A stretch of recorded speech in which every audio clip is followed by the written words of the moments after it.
दोस्तों 6 जून 1993 bank fraud में फंसा एक बड़ा आदमी फेमस एडवोकेट राम जेठमलानी के साथ एक प्रेस कॉन्फ्रेंस करते हुए सनसनीखेज दावा करता है कि उसने अपने खिलाफ चल रही इन्वेस्टिगेशन को दबाने और कानूनी कार्रवाई से बचाने के लिए प्रधानमंत्री पीवी नरसिम्हा राव को 1 करोड़ रुपए की रिश्वत दी थी। Yes, the money was paid to the Honorable P.V. Narasimha Rao, the Prime Minister of India. वह ये भी दावा करता है कि उसके पास सबूत के तौर पर एक ऑडियो टेप भी है। उस समय पीवी नरसिम्हा राव की सरकार अल्पमत में थी और उस आदमी का पीएम पर रिश्वत देने का आरोप पूरे देश में पॉलिटिकल भूचाल ले आया।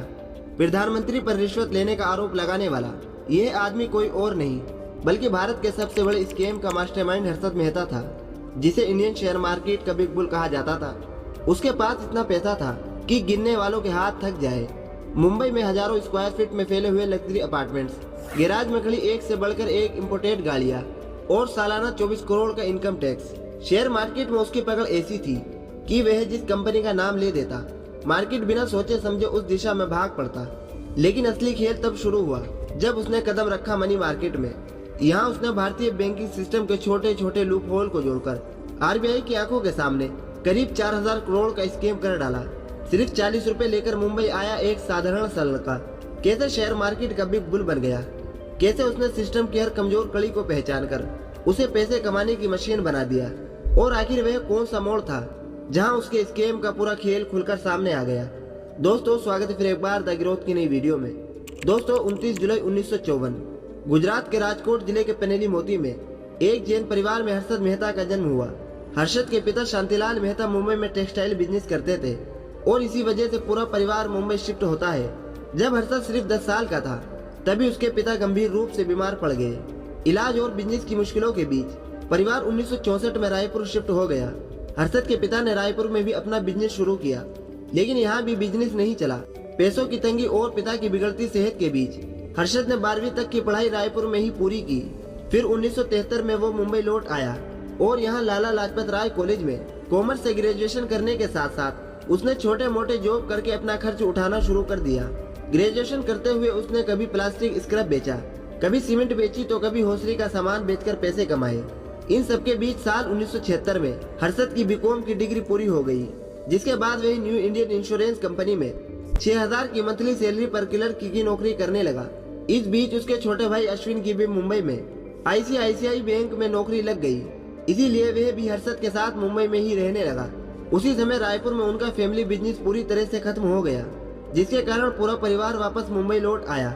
लेकिन जल्द ही हर्षद को समझ आ गया था कि छोटी मोटी कमाई से वह ना बड़ा घर ले सकता है और ना ही सपने पूरे कर सकता है। इसीलिए उसने स्टॉक मार्केट को अपना रास्ता बनाने का फैसला किया।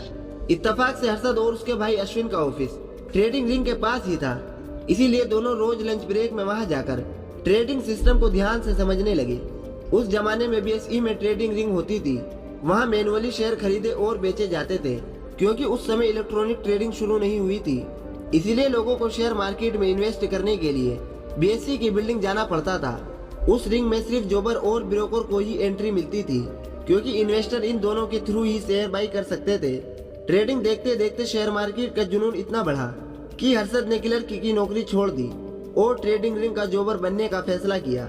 इसीलिए वे ब्रोकर पी अंबाला के पास गया, पर उन्होंने जोबर का बेच देने से साफ मना कर दिया। तब हर्षद ने सिर्फ इतना कहा, सर आपके 2 बेटे हैं, मुझे अपना तीसरा बेटा समझकर रख लीजिए। पी अंबाला हर्षद की बातों से प्रभावित हुए और उसे जोबर का बेच दे दिया। लेकिन पहले ही दिन हर्षद ने 2000 का नुकसान कर दिया, जिससे उसका करियर शुरू होते ही खतरे में पड़ गया। फिर भी उसने अंबाला को एक और मौका देने के लिए मना लिया और अगले कुछ महीनों तक दिन रात मेहनत की और बहुत जल्द मार्केट के सबसे रिस्कफुल जॉबर्स में गिना जाने लगा। 1980 तक हर्षद समझ चुका था कि अगर सच में बड़ा पैसा कमाना है तो कंपनियों की इंटरनल और शुरुआती जानकारी सबसे पहले उसी के पास होनी चाहिए। इत्तेफाक से उसी दौर में प्रीमियर ऑटो अपने वाहनों की कीमत बढ़ाने वाली थी। हर्षद की नजर में ये एक गोल्डन चांस था, क्योंकि कीमत बढ़ने का मतलब था कंपनी का प्रॉफिट भी बढ़ना। लेकिन सही अंदाजा लगाने के लिए उसे चाहिए था कंपनी का असली प्रोडक्शन डेटा। इसीलिए हर्षद सीधा प्लांट पहुंचता है और वहां उसे समझ आता है कि पूरी प्रोडक्शन लेबर यूनियन पर निर्भर है। और यहीं से उसके दिमाग में एक नई स्ट्रेटेजी जन्म लेती है कि अगर असली पावर यूनियन के पास है तो डेटा भी वहीं मिलेगा। उनमें से एक यूनियन लीडर हर्षद के घर के पास रहता था हर्षद ने उसे पैसे देकर कंपनी का डेली प्रोडक्शन डेटा देने के लिए राजी कर लिया। इस तरह हर्षद मेहता ने अपना खुद का एक सोर्स नेटवर्क तैयार कर लिया। जिस कंपनी का प्रोडक्शन बढ़ने वाला होता, हर्षद पहले ही उसके शेयर खरीद लेता और जब कीमत पीक पर पहुंचती तब हर्षद शेयर बेचकर प्रॉफिट कमा लेता। धीरे धीरे मार्केट में हर्षद का नाम फैलने लगा। लोग उसके फैसलों पर भरोसा करने लगे। हर्षद जोबर के तौर पर दूसरों के लिए ट्रेडिंग करने के साथ साथ खुद भी अपना पैसा मार्केट में इन्वेस्ट करता था। 1982 तक हर्षद इनसाइडर ट्रेडिंग से अच्छा खासा पैसा कमा चुका था।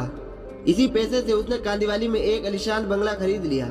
काम बढ़ा तो उसका भाई अश्विन भी नौकरी छोड़कर पूरी तरह से हर्षद के साथ जुड़ गया।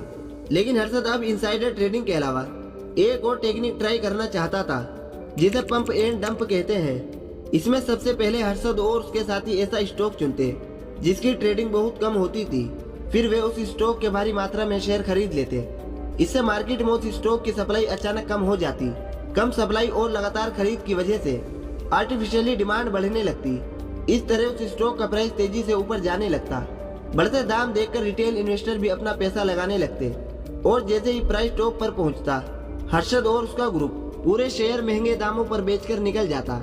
हर्षद लगातार नई नई स्ट्रेटजी अपनाकर मार्केट में छाया हुआ था। उसे लगने लगा था कि वह अब मार्केट का असली किंग है। लेकिन 18 मार्च 1982 एक ऐसा दिन आया जिसने सब कुछ हिला दिया। सुबह मार्केट बिल्कुल नॉर्मल था, लेकिन दोपहर में अचानक भयावह पैनिक फैल गया। शेयर तेजी से गिरने लगे। इन्वेस्टर ने बिना सोचे समझे सेलिंग शुरू कर दी। केवल 15 मिनट में मार्केट ने अपनी सबसे तेज गिरावट दर्ज की। यह दिन इतिहास में ब्लैक थर्सडे बन गया। इन 15 मिनटों में हर्षद को भी 10 लाख का नुकसान हुआ। हालात इतने खराब हो गए कि कर्ज चुकाने के लिए हर्षद को अपनी पत्नी के गहने तक गिरवी रखने पड़े। और इसी सदमे में 7 जून 1982 को हर्षद के पिता शांतिलाल मेहता की हार्ट अटैक से मौत हो गई। कुछ हफ्तों की चुनौती के बाद हर्षद और अश्विन ने फिर मार्केट में वापसी करने का फैसला किया। इस बार कालबा देवी मार्केट में एक छोटा ऑफिस खोला और गिरोमोर रिसर्च एंड एसेट मैनेजमेंट की शुरुआत की। हाल ही में हुए नुकसान के कारण लोग उन पर भरोसा नहीं कर पा रहे थे, इसीलिए दोनों ने अपने करीबी दोस्तों और रिश्तेदारों का पैसा संभालकर इन्वेस्ट करना शुरू किया। इसी दौरान हर्षद की नजर चाय की बढ़ती कीमतों पर गई। डिमांड बढ़ रही थी, लेकिन टी इंडस्ट्री के शेयर अभी भी नीचे थे। ऐसे में हर्षद ने अनुमान लगाया कि अगर डिमांड बढ़ रही है तो कंपनियों के शेयर भी जल्द ही ऊपर जाएंगे। इसीलिए उसने टी इंडस्ट्री से जुड़ी कंपनियों के भारी मात्रा में शेयर खरीद लिए। उसका अनुमान बिल्कुल सही निकला। कुछ ही महीनों में शेयर ने धमाकेदार उछाल मारा और क्लाइंट को शानदार रिटर्न मिला। 1985 तक हर्षद मेहता का नाम पूरे शेयर बाजार में फैल चुका था। जिस स्टॉक को वह छूता उसके दाम आसमान छूने लगते थे। और यही वजह थी कि कई इन्वेस्टर पुराने ब्रोकर को छोड़कर गिरोमोर से जुड़ रहे थे। लेकिन उसकी बढ़ती सफलता के साथ साथ दुश्मन भी बढ़ने लगे। दलाल स्ट्रीट के पुराने दिग्गज मनु मानिक, जिन्हें ब्लैक कोबरा कहा जाता है। मनु मानिक की कमाई शॉर्ट सेलिंग से होती थी, यानी वे शेयर गिरने पर प्रॉफिट कमाते थे। जबकि हर्षद को प्रॉफिट तब होता था जब शेयर की कीमत बढ़ती थी। मनु मानिक के बायर कार्टिन में राकेश झुंझुनवाला, राधा किशन दमानी और राजू चारसीट जैसे नाम शामिल थे। और उनकी पकड़ इतनी मजबूत थी कि वह किसी भी स्टॉक को गिराने की ताकत रखते थे। ऐसे में उनके निशाने पर इस बार हर्षद मेहता था। 1986 में उन्हें हर्षद को गिराने का एक मौका मिला। उस समय फाइनेंस मिनिस्टर पीवी सिंह ने एक बजट पेश किया जिसमें कुछ फैसले बिजनेस के लिए अच्छे नहीं थे। इसके चलते शेयर मार्केट में तेजी से गिरावट आई। हर्षद ने एसपीआईसी के शेयर भारी मात्रा में खरीद रखे थे।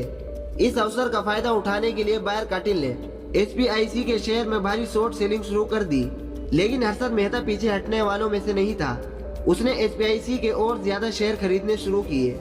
उसने बीएसई से लोन लेकर एसपीआईसी में और पैसा डाला। बायर कार्टिल ने अफवाहें फैलाई कि हर्षद को करोड़ों का नुकसान हुआ और वह दिवालिया हो गया है। लेकिन हकीकत में हर्षद के पास अपने सारे ड्यूज चुकाने के पैसे थे। उसने अपने इन्वेस्टर का भरोसा बनाए रखने के लिए समय से पहले सभी भुगतान कर दिए। इस चाल ने न केवल बायर कार्टिल की साजिश नाकाम की, बल्कि हर्षद की साख और भी खींच दी। हालांकि इस झमेले में हर्षद को 1.5 करोड़ का नुकसान हुआ था, लेकिन जल्द ही वो वापस उभर आया। अब छोटे निवेशकों के साथ साथ इंस्टीट्यूशनल इन्वेस्टर के साथ भी काम करने लगा। जल्द ही वो भारत का सबसे बड़ा इंस्टीट्यूशन ब्रोकर बन गया। लेकिन एक बात हर्षद के दिमाग में खटक रही थी कि वो जिंदगी भर सिर्फ ब्रोकर बनकर दूसरों का पैसा नहीं लगाना चाहता था। वो खुद बड़ा इन्वेस्टर बनना चाहता था। इसके लिए उसे कई करोड़ रुपए की जरूरत थी और इसी कैपिटल की तलाश में उसने मनी मार्केट में कदम रखा। मनी मार्केट में बैंक शॉर्ट टर्म लोन के लिए एक दूसरे को सिक्योरिटीज के बदले पैसे देते थे और इसके लिए बैंक रिसिप्ट यानी BR जारी होती थी। ज्यादातर बैंक ब्रोकर के माध्यम से यह डील करते थे, जिससे भारी ब्रोकरेज मिलता था। हर्षद ने देखा कि मनी मार्केट में सिटी बैंक, अजय केयान, हेमंत कोठारी जैसे लोगों का कार्टेल चल रहा था। वो कोई नया ब्रोकर अंदर नहीं घुसने देते थे। हर्षद ने उन बैंकों को चुना जो इस कार्टेल से नाराज थे, जैसे bank of America, ANZ Grindlays. उन्हें अपनी ब्रोकरेज सर्विस ऑफर की और अपना खुद का कार्टेल बना लिया। इस तरह सिर्फ 2 साल में हर्षद मेहता मनी मार्केट का टॉप ब्रोकर बन गया। साथ ही वे मनी मार्केट के लूपहोल का फायदा उठाकर करोड़ों कमा रहा था।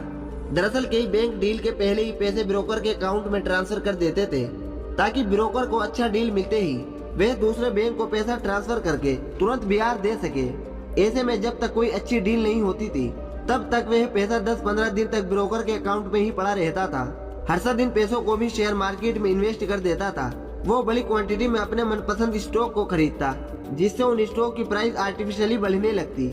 और जब बैंक को डील करनी होती तो वह ओवरवैल्यूड शेयर को ऊंचे दामों पर बेचकर प्रॉफिट अपने पास रख लेता और बाकी पैसों से मनी मार्केट की डील पूरी कर देता था।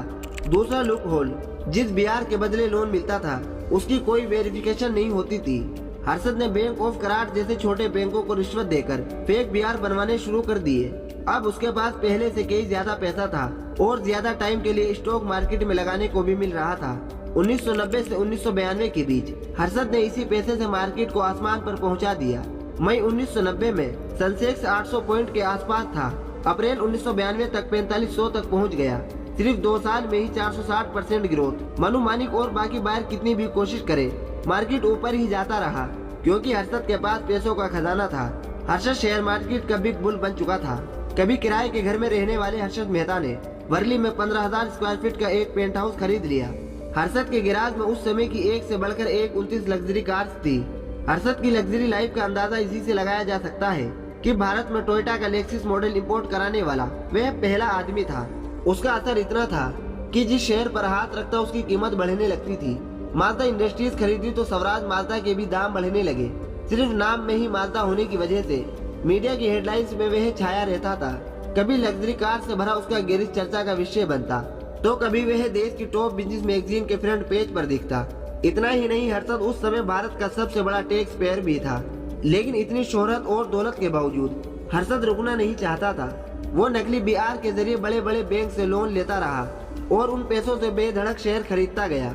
इसी दौरान जुलाई साल 1991 में RBI को जानकारी मिली कि मनी मार्केट में BR का मिसयूज हो रहा है। RBI ने इस फ्रॉड का पता लगाने के लिए कई बैंकों की जांच शुरू की और BR के इस्तेमाल पर सख्त नियम लागू कर दिए, जिससे फेक BR चलाना काफी मुश्किल हो गया। लेकिन RBI की इतनी सख्ती के बावजूद भी दिसंबर 1991 में हर्षद ने CBI से 500 करोड़ का फंड ले लिया और हमेशा की तरह स्टॉक मार्केट में डाल दिए। लेकिन इस बार फेक BR नहीं दे पाया, इसीलिए उसने CBI के एक कर्मचारी R सीतारमण को रिश्वत देकर रिकॉर्ड मैनिपुलेट करवाए। लेकिन अप्रैल 1992 में CBI को 500 करोड़ गैप का पता चल गया। ऐसे में CBI ने तुरंत हर्षद पर पैसे लौटाने का दबाव बनाया और अगर वह जल्दी पैसे नहीं लौटाता तो उसका पूरा स्कैम खुल जाता। इसीलिए उसने NHB से पैसे लेकर CBI को किस्तों में लौटा दिए। लेकिन तब तक बहुत देर हो चुकी थी। टाइम्स ऑफ इंडिया की रिपोर्टर सुचेता दलाल को पूरी खबर लग गई। उन्होंने 23 अप्रैल 1992 को फ्रंट पेज पर हेडलाइन छापी कि CBI के अकाउंट से 500 करोड़ गायब है और इसके पीछे है विपुल हर्षद मेहता। जिसके बाद इनकम टैक्स, RBI और CBI की जांच शुरू हुई। एक एक करके हर्षद के मनी मार्केट और शेयर बाजार के सारे घोटाले सामने आने लगे। हर्षद मेहता का घोटाला सामने आते ही शेयर मार्केट क्रैश कर गया और हर्षद के स्टॉक सबसे ज्यादा गिरे। यह पूरा स्कैम 4000 करोड़ से भी ज्यादा का था, जो कि उस समय इंडिया के सबसे बड़े घोटाले में से एक था। 4 जून 1992 को हर्षद मेहता और अश्विन को गिरफ्तार किया गया। बैंक अकाउंट्स, गाड़ियां सब जब्त किए गए। इस दौरान जून 1993 में हर्षद और उनके एडवोकेट राम जेठमलानी ने एक प्रेस कॉन्फ्रेंस के जरिए प्रधानमंत्री PV नरसिम्हा राव पर केस को दबाने के बदले 1 करोड़ की रिश्वत देने का आरोप लगाया था। हालांकि जांच एजेंसियों ने उसके इस दावे को गलत बताते हुए इस इन्वेस्टिगेशन को मिसलीड करने का जरिया बताया। कानूनी लड़ाई सालों तक चलती रही। इस दौरान हर्षद कई बार जेल के अंदर बाहर होते रहे और इसी बीच 31 दिसंबर 2001 को मुंबई के ठाणो जेल में हर्षद मेहता की मौत हो गई। घोटाले में फंसने से पहले तक हर्षद देश का सबसे बड़ा टैक्स पेयर था और वह सालाना करीब 24 करोड़ का टैक्स पे करता था। एक अनुमान के मुताबिक अगर हर्षद मेहता पकड़ा नहीं जाता और आज जिंदा होता तो वह आज मुकेश अंबानी से भी ज्यादा अमीर होता। तो दोस्तों यही थी हर्षद मेहता की कहानी। दोस्तों आपको ये वीडियो कैसी लगी कमेंट सेक्शन में जरूर बताएं। बाकी आज की इस वीडियो को यहीं पर खत्म करते हैं और मिलते हैं फिर एक नई वीडियो के साथ।